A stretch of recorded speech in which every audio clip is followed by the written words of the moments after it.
This is Indv.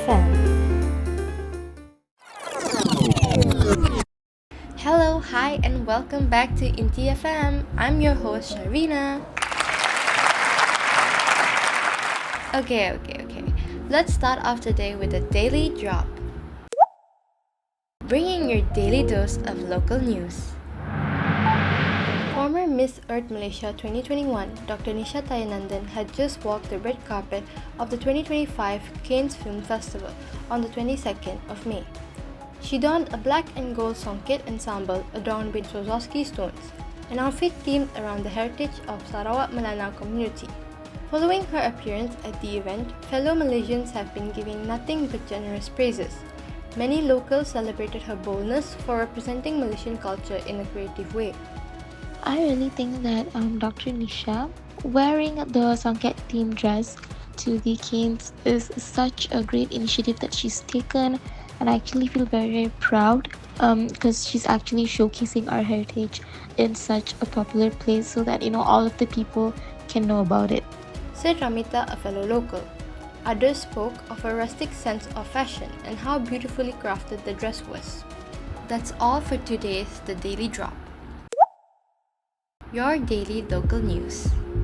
Now, let's get straight into the main talk of the day. Foods and feelings. Now, have you ever felt sad and just wish you had your favorite bowl of noodles or slice of cake in hand? Or smell something cooking from a restaurant afar and just feel your heartbeat race with joy and mouth drool? Well, that's the power of food. It feeds more than just our stomachs, it feeds our hearts. One great example of food that links closely to our feelings is comfort food. Many people have different comfort foods. Sweet fluffy bread, that bowl of grandma's freshly made warm soup, or the nasi lemak from the little shop across the bus station.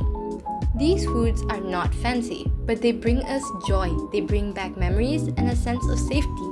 Well, for me, it's my mom's mutton curry. I would eat it with a warm plate of rice and a spoonful of yogurt. Sounds weird, right? But let me tell you, the mixture of spiciness of the curry and the sourness of the yogurt and the umami of the soft mutton meat, oof! It's like a flavor party in your mouth, and oh my god, even thinking about it is making me drool.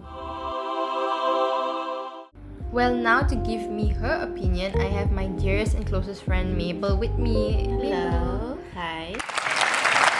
Hi Mabel, thank you for being here on my podcast. Well, thank you so much for having me here. Okay, well, let's start off strong with what is your opinion on foods and feelings? Well, to me, food and feelings, they are one-on-one. Like, they come together in one whole package. For example, like the foods I eat, they of course affect my feelings in positive and negative ways, and my feelings, they affect like the food I eat, the type of food I eat, and the way I eat them. How about the foods that make you happy? Like when The you're foods that make me happy? Well, that's simple: potato chips. Potato chips. Yeah. Why? Well, of course I'm very basic. I always eat the original flavor, and they're very salty, they're crispy, and they're very convenient as well. But of course it's very, very junk foody. Yeah, but food is food, right? How about the foods that you eat when you're stressed or sad?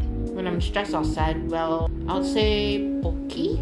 Like pocky? Yeah. Especially the Oreo flavor and the strawberry flavor as well. Like if I'm stressed or if I'm sad, I just eat it, and I will eat maybe like in under 10 seconds. I'll just gone. Wow. Yeah. Okay, how about the food that you eat? It reminds you of someone, like memories just flood back when you eat these food. Oh, well, that's simple.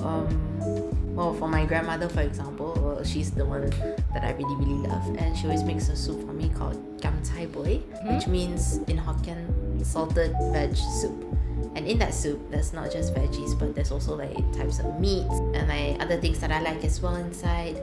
And every time when I eat it with rice, which by the way is a must, you must eat it with rice. It is very I will eat 3 plates in one sitting. Yeah. Well, I can see that it brings you comfort. Thank you for being here and sharing me your experience with foods and feelings. Yeah, thank you for having me today. Thank you, Mabel. Bye. Bye bye. Well, wasn't she just lovely? Back to foods and feelings. Let's talk about emotional eating. We don't always eat because we're hungry. Sometimes we eat because we're stressed, lonely, or even happy. And that's okay because food is part of how we deal with life.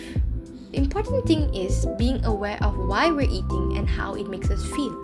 This is to understand your habits and emotions better, because sometimes overeating can happen and it's not exactly good.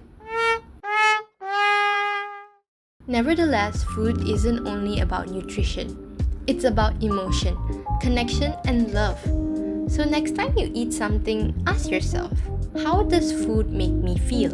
Does it bring me joy, comfort, a memory? Remember, food isn't just fuel, it's also feelings. Thank you everyone for listening to Foods and Feelings on Indv. This is your host Sharina signing off with warm hugs. See you next week with yet another interesting talk. This is Indv.